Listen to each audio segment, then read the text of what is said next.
Hello friend, मा की रसोईमध्ये आपले खूप खूप स्वागत आहे।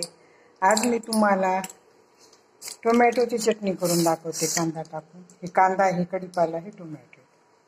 आता इथं बघा मी पुन्हा फोडणी ठेवली, त्याच्यामध्ये मोहरी टाकली, मोहरी चांगली तडतडली की जिरे टाकले। जिरे अगोदर टाकायचे नाही बरं का, जिरे जळले जातात। आता ह्याच्यामध्ये ना कांदे टाकायचे, कांदा आणि कढीपाला। कढीपाला बारीक चॉप करून घेतलाय बरं का, खूप बारीक चिरलंय त्याला।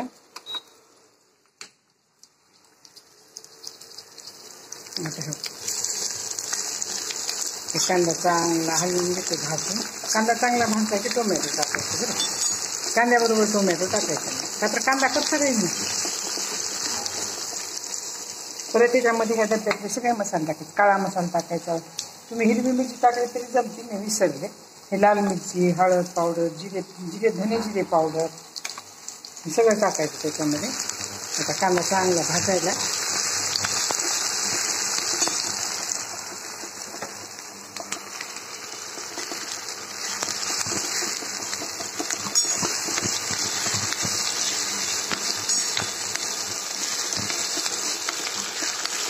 कांदा चांगला भाजायला ह्याच्यामध्ये थोडं मीठ टाकतं, थोडं मीठ आणि थोडी साखर टाकला का क्रिस्पी गोल्डन कलरवर भाजते बरं का। म्हणजे लागेल चवीप्रमाणे मीठ टाका तुम्ही, तुमच्याकडे जास्त असली चटणी तर जास्त टाका, माझ्याकडे थोडी आहे, मी पाव चमचा टाका का तर हे भाजून कमी होणार आहे आणखी कांदा पण आणि टोमॅटो वाटेली म्हणून तुम्हाला तसं वाटायला। चांगला गोल्डन कलरवर भाजू द्यायचं ह्याला।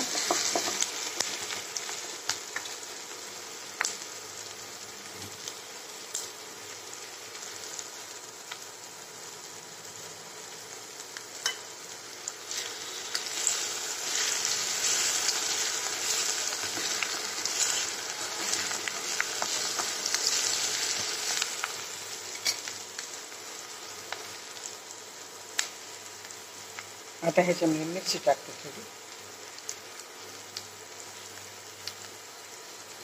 काळा मसाला टाकायला, पाव चमचा हळद टाकली, थोडी आहे ना चटणी, आणि ही धने जिरे पावडर 1 चमचा टाकली। मीठ टाकलंय बरं का ह्याच्यामध्ये, मीठ टाकलंय आपण कांदा भाजताना, हे लक्षात ठेवायचं। आता हे चांगला भाजला गेला, आता ह्याच्यामध्ये टोमॅटो टाकायचा।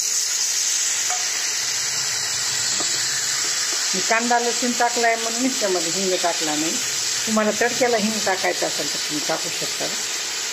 आता हे चांगलं शिजतंय, जवळजवळ ह्याला 15 मिनिट लागतील बरं का शिजायला।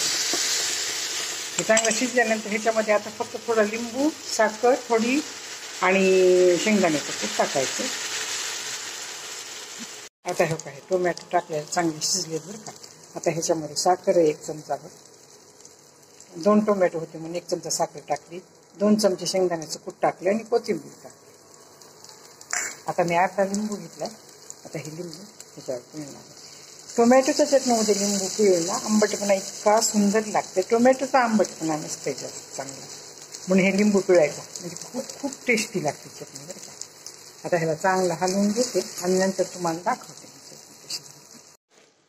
आता हे का हे टोमॅटोची चटणी अशी झाली बरं, तेल सुटलं, तेल सुटलं की कोणतीही भाजी शिजली म्हणून समजायचं। ह्याच्यामध्ये कणभर बी पाणी टाकलेलं नाही, फक्त तेलावर भाजी ही टोमॅटोची चटणी केलेली।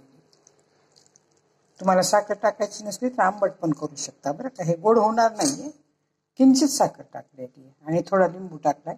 लिंबूचा चांगला आंबटपणा मध्ये लागावा म्हणून थोडा लिंबू टाकलाय, टोमॅटोचा असा आंबटपणा लिंबासारखा नसते। माझी जर ही टोमॅटोची चटणी तुम्हाला आवडली असेल तर सबस्क्राईब करा, लाईक करा, बेल आयकॉन क्लिक करून कमेंटमध्ये मला सांगा की तुम्हाला माझी ही चटणी आवडली नाही आवडली, आणि शेअर करा। धन्यवाद।